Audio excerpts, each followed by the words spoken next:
Hello दोस्तों, स्वागत है एडवाइस में। और आज हम लोग डिस्कस करने जा रहे हैं कश्मीर लैंड रिफॉर्म्स।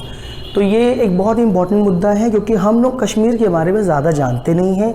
अगर पूछो तो हम लोग वही आर्टिकल 370 की बात करते हैं, लेकिन जो नया लैंड रिफॉर्म्स आया है बहुत ही इंटरेस्टिंग है, समझना बहुत ज़रूरी है, आपको जानना भी चाहिए। तो पूरा वीडियो ध्यान से देखिएगा। तो शुरुआत करते हैं। जो सबसे बड़ी बात न्यूज़ में आ रही है वो ये है कि अब कोई भी भारतीय नागरिक कश्मीर में जाकर ज़मीन खरीद सकता है। सुनने में बड़ा एक्साइटिंग लगता है, बट क्या सारे भारतीय नागरिक कश्मीर में ज़मीन खरीदने जा रहे हैं? शायद ऐसा नहीं है। तो चलिए पूरे मुद्दे को समझते हैं। तो सर, जो डिसीजन आया है, बहुत ही बड़ा हिस्टोरिक चेंज आ रहा है, लैंड रिफॉर्म्स हुआ है कश्मीर को लेके। अब जो कश्मीर है वहाँ का कोई भी परमानेंट नागरिक अभी तक जो था वो सीन ये था कि कोई भी परमानेंट नागरिक ही वहाँ की ज़मीन की खरीद फरोख्त कर सकता था, लेकिन इसमें मिनिस्ट्री ऑफ होम अफेयर्स ने चेंज किया है और वो ये कहता है कि अब ना सिर्फ कश्मीर का नागरिक बल्कि भारत देश का कोई भी नागरिक, ना इंडिविजुअल बल्कि कोई संस्था भी जाके कश्मीर में ज़मीन को खरीद सकती है, वहाँ पे कुछ डेवलपमेंट का काम कर सकती है। सरकार का ये लॉजिक है कि इस रिफॉर्म को लाने के बाद कश्मीर में डेवलपमेंट होगा, जो कि पिछले कई साल से ठप पड़ा है। सुनने में अच्छा लगता है, लेकिन इसको अगर हम समझेंगे तो कुछ नए फीचर्स भी समझ में आते हैं। तो ये शुरुआत कैसी थी ये भी देख लेते हैं। इसमें आपको पता ही होगा कि पिछले साल जब 2019 में 5 अगस्त को आर्टिकल 370 को एब्रोगेट किया गया था, मतलब रिवोक किया गया था, तो कश्मीर को एक यूनियन टेरिटरी में कन्वर्ट किया गया था और दूसरे को लद्दाख में कन्वर्ट किया गया था। तो अगर आप कश्मीर का मैप ध्यान से देखें तो एक हिस्सा आपका जम्मू कश्मीर कहलाता है, यूनियन टेरिटरी बन चुका है, जिसकी आबादी लगभग 1.25 लाख है, और दूसरा है आपका लद्दाख, जिसकी आबादी तकरीबन दुगनी है, 2.74 लाख है। लेकिन लद्दाख के पास अपनी कोई विधानसभा नहीं है और जम्मू कश्मीर के पास अपनी विधानसभा है।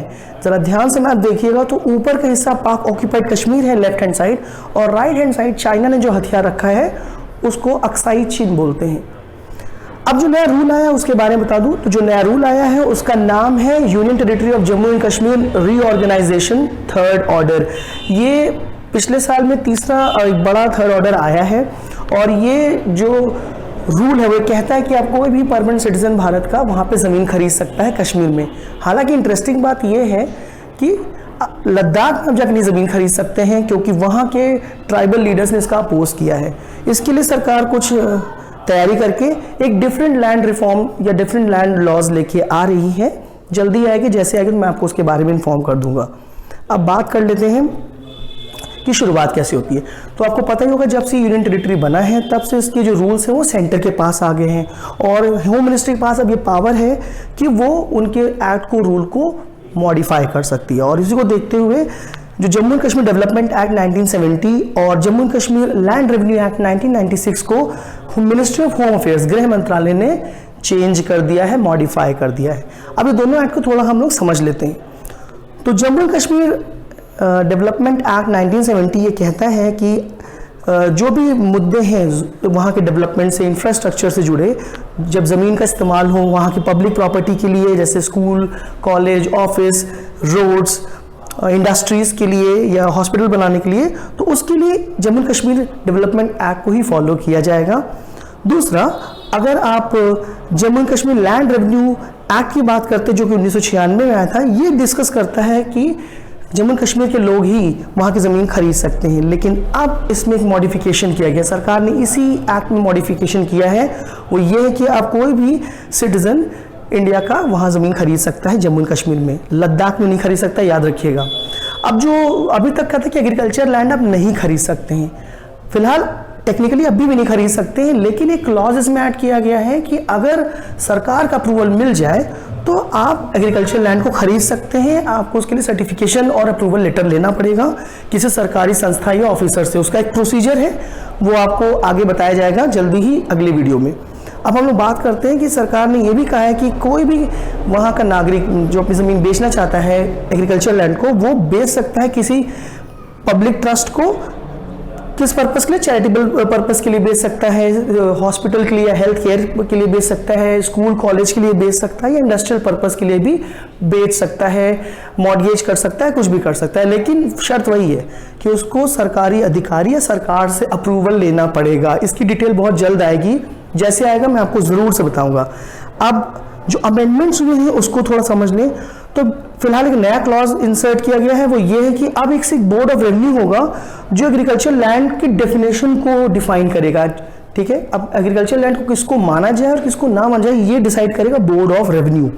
दूसरा जिसमें कहा गया है कि सरकार चाहे तो किसी भी जमीन को स्ट्रैटेजिक पर्पस के लिए यूज कर सकती है। स्ट्रैटेजिक मतलब सरकार किसी स्पेशल पर्पस के लिए यूज कर सकती है और वो आर्मी को दे सकती है, लेकिन इसमें कंडीशन ये है कि वो तभी पॉसिबल होगा जब आर्मी रिक्वेस्ट करेगी और कम से कम कॉर्प्स कमांडर लेवल का ऑफिसर इसको रिक्वेस्ट या प्रपोजल देगा। याद रखिएगा कॉर्प्स कमांडर, ये डेजिग्नेशन आपको पता होना चाहिए। ये तो क्लॉज ऐड किया गया है। अब हम बात कर लेते हैं जिन क्लॉज को डिलीट किया गया है। तो पहला क्लॉज जो डिलीट किया गया है कि अब कोई भी परमानेंट रेजिडेंट कश्मीर का नहीं बल्कि पूरे भारत देश का वहां जाके खरीदारी कर सकता है। अभी तक क्या था कि कश्मीर का ही परमानेंट रेजिडेंस होगा, अब ऐसा नहीं है। साथ ही साथ अगर वहाँ पे आप घर लेना चाहते हैं, अफोर्डेबल हाउसिंग लेना चाहते हैं, वो पहले कश्मीरियों के लिए बनी थी, अब भारतीय गरीबों को भी वहाँ घर मिल सकता है। ये भी सरकार ने खोल दिया है कि अब इंडिया कोई सिटीजन अफोर्डेबल हाउसिंग ले सकता है। ये कहीं ना कहीं कश्मीरी पंडितों को भी हेल्प कर सकता है, लेकिन इस पर डिटेल आने दीजिए तब देखा जाएगा। अब बात करते हैं Jammu and Kashmir industrial corporation को लेके। तो Jammu and Kashmir development corporation आने वाला है। फिलहाल ये अभी तक Jammu and Kashmir state industrial development corporation के नाम से जाना जाता था। इसको सरकार मॉडिफाई कर रही है और एक नया Jammu and Kashmir industrial development corporation को एस्टैब्लिश करेगी। साथ ही साथ इसमें जो मेंबर्स होंगे टोटल 12 होंगे, जिसमें से 4 यानी कि 4 मेंबर नॉमिनेटेड होंगे, वो प्राइवेट सेक्टर के प्रोमिनेंट लोग होंगे, इंडस्ट्री से जुड़े हो सकते हैं, एकेडमी से जुड़े हो सकते हैं। तीसरी चीज में बताया गया है कि जो इंडस्ट्रियल डेवलपमेंट कॉरपोरेशन है उसके पास ये पावर होगी कि वो किसी भी मूवेबल या इमूवेबल प्रॉपर्टी को वो अक्वायर कर सकती है, उसके पास ये पावर होगी। और साथ ही साथ वो किसी प्रॉपर्टी को बेच सकती है, लीज पे रख सकती है, ट्रांसफर कर सकती है पब्लिक वर्क्स के लिए, यानी कि आम आदमी कार के लिए, जैसे डेवलपमेंट के लिए, इंफ्रास्ट्रक्चर प्रोजेक्ट्स के लिए, या विभागों के, कॉलेजेस, स्कूल के डेवलपमेंट के लिए, कंस्ट्रक्शन के लिए। ठीक है, अब आते हैं इसको और समझते हैं। तो इसमें थोड़ा सा एक प्रॉब्लमेटिक फिगर भी है, वो ये है कि कोई भी कोर्ट में जो भी प्रॉपर्टी इस कॉर्पोरेशन के पास होगी उसको चैलेंज नहीं किया जा सकता, यानी कोई भी कोर्ट इसमें दखल नहीं दे सकती है। ये मुझे क्लॉज थोड़ा सा डरावना लगा, ड्रैकोनिक लगा। दूसरा, कोई भी लीगल सूट नहीं फाइल किया जा सकता है किसी भी कर्मचारी खिलाफ या ऑफिसर खिलाफ जो कॉर्पोरेशन को बिलोंग करते हैं। अगर आपको करना भी है तो कम से कम 2 महीने पहले नोटिस दीजिए, या कि आपकी नोटिस 6 महीने से ज़्यादा पुरानी ना हो। तो ये जो 2 फीचर हैं ये थोड़े से ये प्रॉब्लमेटिक मुझे लगते हैं, क्योंकि ये कहीं ना कहीं स्टेट कॉर्पोरेशन को अपर हैंड देता है और ये डेमोक्रेसी के खिलाफ जाता है, क्योंकि इसमें आप कोर्ट के पास अगर जा ही नहीं सकते तो ये कहीं ना कहीं रोक लगाया है सरकार ने। ये थोड़ा सा मुझे सही नहीं लगा है, ये मेरा पॉइंट ऑफ व्यू है। आप प्लीज़ पूरा एक्ट पढ़िएगा, फिर आइएगा, मैं डिस्क्रिप्शन में जो इसकी रिपोर्ट्स या रेफरेंस है मैंने दे रखा है, आप देख लीजिएगा।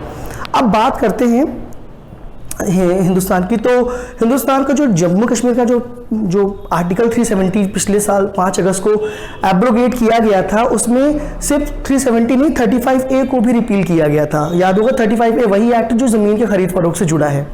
ठीक, दूसरी चीज़ ये कि जो स्पेशल स्टेटस जम्मू कश्मीर को दिया गया था वो उससे छीन लिया गया है। फिलहाल पूरी तरह से नहीं छीना गया, बट ऑलमोस्ट छीन लिया गया है। तीसरा इसमें कहा गया था कि जम्मू कश्मीर को रीऑर्गेनाइज कर सकता है कौन, और कोई भी रूल मॉडिफाई कर सकता है, वो है केंद्र सरकार का मिनिस्ट्री ऑफ होम अफेयर्स। तो आप ध्यान से देखिए, जब से हुआ है तब से कश्मीर में काफ़ी प्रॉब्लम हुआ है। पिछले साल से नेट ऑफ है, वहाँ पे पढ़ाई लिखाई लगभग ध्वस्त हो चुकी है, टूरिज्म बर्बाद हो चुका है।